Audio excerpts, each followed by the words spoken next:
Olá, eu sou o professor José Paulo e nós vamos estudar física de uma forma rápida e objetiva. Tá, professor, mas por que estudar física? Estudar física porque a escola ensina física? Estudar física porque eu preciso passar de ano? Bom, são esses os grandes motivos pelos quais eu preciso estudar física? Não. Nós precisamos estudar física porque a física está presente nos fenômenos da natureza. Nós precisamos estudar física porque a física permeia toda a nossa civilização. Grande parte da tecnologia que nós temos, grande parte do avanço da ciência, grande parte do que se produz de novas tecnologias, a física está presente. Então, por isso, nós precisamos estudar física, porque a física ela faz parte da nossa civilização, ela está entranhada na nossa civilização, ok? Então, vamos estudar física.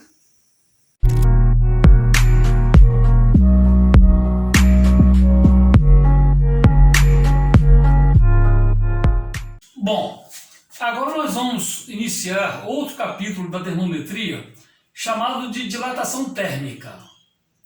A dilatação térmica ocorre quando um corpo ou uma substância sofre um aumento de temperatura. A distância média entre as moléculas aumenta, provocando assim um acréscimo nas dimensões do corpo. Nós temos esse exemplo aqui. Nós temos aqui uma temperatura inicial, o corpo tem uma área inicial. Nós temos aqui as moléculas se movimentando. Essa setinha significa que as moléculas estão se movimentando. Então, nessa situação aqui, nesse estado inicial, nessa temperatura inicial, o corpo tem essa área inicial. Aí a temperatura desse corpo aumenta. Aí a distância média entre as moléculas aumenta também. Nota que a distância aumentou. Olha a distância entre as moléculas aqui. E olha a distância entre as moléculas aqui. Isso acaba produzindo um aumento total nas dimensões do corpo. Não é? Então a situação é a seguinte, a temperatura final é maior do que essa temperatura inicial, a temperatura final é maior do que a temperatura inicial. E a área final ela é maior do que a área inicial. Aqui a área final é maior do que a área inicial. Então o corpo fica maior quando ele sofre um aumento de temperatura. Esse fenômeno é um fenômeno que se verifica, né, na construção civil, se verifica na construção de pontes, de prédios, de casas, colocação de azulejos, de piso, e nos materiais da indústria mecânica, diferença de materiais, dilatação de corpos. E isso aqui é um conceito amplamente utilizado e um princípio altamente utilizado na nossa civilização, não só na física, em toda a nossa civilização. Então isso aqui é um estudo muito importante, o estudo da dilatação térmica é um estudo muito importante. E vamos continuar estudando dilatação térmica. Bom, nós temos aqui alguns tipos de dilatação térmica. A dilatação térmica, na verdade, ela ocorre de três formas. Ela ocorre em uma dimensão que é chamada de dilatação linear, duas dimensões que é chamada de dilatação superficial, três dimensões que é chamado de dilatação volumétrica. A dilatação linear, ela ocorre somente no comprimento.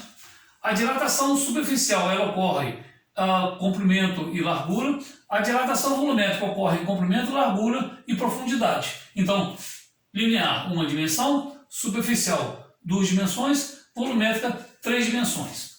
Começando com a dilatação linear. Nós temos aqui, a uma temperatura inicial, nós temos uma barra com comprimento inicial. Aumentando-se a temperatura, essa barra sofre um aumento do comprimento.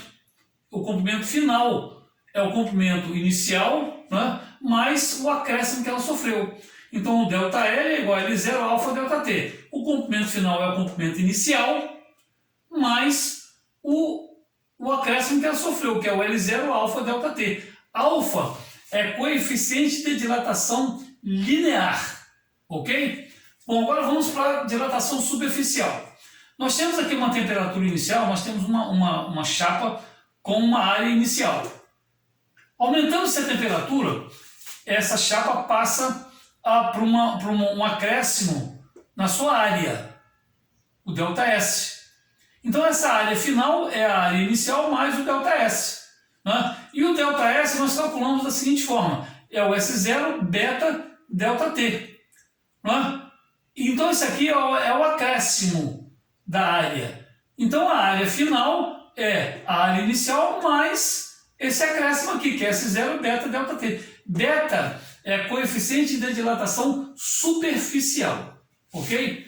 Bom, agora vamos para a dilatação volumétrica. Nós temos aqui a uma temperatura inicial, nós temos um volume inicial. Aumentando-se a temperatura, esse volume sofre um acréscimo no seu tamanho. Nós temos aqui o volume inicial mais o acréscimo de volume. Então, o volume final é o volume inicial mais o que acresceu, né? Aquilo que foi acrescentado no seu volume. E a parte que foi acrescentada no volume é calculada da seguinte forma, é o ΔV, que é o V0 gama ΔT, ok? E o volume final é o volume inicial mais esse acréscimo aqui, o V0 gama ΔT, V0 gama ΔT. O gama é coeficiente de dilatação volumétrico. Então nós temos aqui alfa, beta e gama são coeficientes de dilatação. Alfa, coeficiente de dilatação linear, beta, coeficiente de dilatação superficial, gama, coeficiente de dilatação volumétrica. Esses coeficientes de dilatação, eles dependem do material. Por exemplo, o alumínio tem um coeficiente de dilatação, o cimento tem outro, o aço tem outro, o cobre tem outro. Então, cada material tem o seu próprio coeficiente de dilatação, ok? Não é muito legal isso? Bom, vamos resolver o nosso primeiro exercício de dilatação térmica. Trata-se de um exercício de dilatação linear. Então vamos ao exercício. Está escrito aqui, ó, uma barra apresenta a 10 graus Celsius comprimento de 9.000 centímetros, sendo feita de um material cujo coeficiente de dilatação linear médio vale alfa igual a 19 vezes 10 a menos 6 graus centígrados a menos 1. A barra é aquecida até 20 graus Celsius. Determine.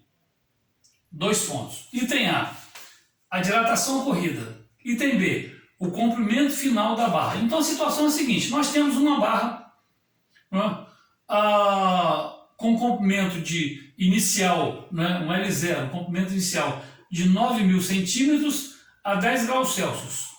Essa barra é aquecida até 20 graus Celsius. Aí ela sofre um acréscimo no comprimento, né? Então ele quer saber no item A, qual foi esse acréscimo que ele sofreu, quer dizer, a dilatação ocorrida, né? Quanto essa barra cresceu, e ela quer saber o comprimento final, quer dizer, que é esse comprimento final, que é o comprimento inicial mais o acréscimo que ela sofreu, ok? Vamos fazer o exercício então? Vamos lá. Bom, então vamos ao exercício. Aqui nós temos essa barra a 10 graus Celsius, ela tem um comprimento de 9.000 centímetros. A 20 graus Celsius nós não sabemos qual é o comprimento final, porque o comprimento final depende da dilatação, do quanto a barra vai sofrer de aumento, né? A dilatação. E aqui nós temos os dados. O comprimento inicial 9.000 graus Celsius, a temperatura inicial 10 graus Celsius, a temperatura final 20 graus Celsius e o coeficiente de dilatação linear 19 vezes 10 a menos 6 graus centígrados a menos 1. Bom, então vamos à solução. Ele quer saber no item A a dilatação ocorrida, ele quer saber o quanto a barra aumentou, o ΔL. Bom, o ΔL nós já vimos que é dado por L0 alfa ΔT, ok? Nós já temos o L0, está aqui, nós já temos o alfa, está aqui, e o ΔT, né? ΔT é a temperatura final menos a inicial, né? A temperatura final é 20, a inicial é 10, 20 menos 10 dá 10 graus Celsius. Agora é só substituir nessa equação aqui. Bom, ΔL é igual L0, quanto vale L0? 9.000, eu vou no lugar de L0 e coloco 9.000, vezes alfa. Alfa vale quanto? 19 vezes 10 menos 6, eu vou no lugar de alfa e coloco 19 vezes 10 menos 6, vezes ΔT, quanto vale ΔT? Está aqui 10, no lugar de ΔT eu coloco 10. Resolvendo isso aqui, ΔL dá 171 vezes 10 a menos 2 centímetros, ok? Para ficar mais elegante, vamos tirar esse 10 a menos 2 e vamos eliminar a potência de 10, andando 2 casas para a esquerda com a vírgula, né? Andando com a vírgula 2 casas para a esquerda. Então, ΔL vai ser igual a 1,71 centímetros, ok? Esse é o acréscimo sofrido, essa é a dilatação ocorrida, é o ΔL, ok? Agora, no item B, ele quer saber o comprimento final. O comprimento final é o comprimento final é o comprimento inicial mais o ΔL, né? É o comprimento inicial mais o ΔL. L0 vale quanto?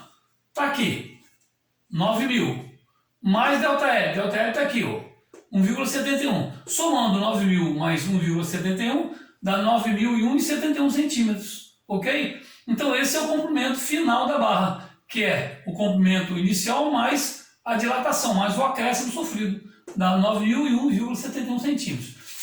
Aqui nós temos o coeficiente de dilatação linear de alguns materiais. Nós temos o chumbo, nós temos o zinco, nós temos o alumínio, nós temos o ouro e nós temos o concreto. O concreto ele é muito importante porque ele é muito usado na construção civil, na engenharia, na construção de pontes, na construção de prédios, né? E numa série de coisas onde o concreto é utilizado, né? E a nossa civilização depende muito, né, do contrato do concreto, do alumínio, do chumbo, do zinco, do próprio ouro. Então esses coeficientes de dilatação lineares, né, eles são muito importantes, ok? Aí está.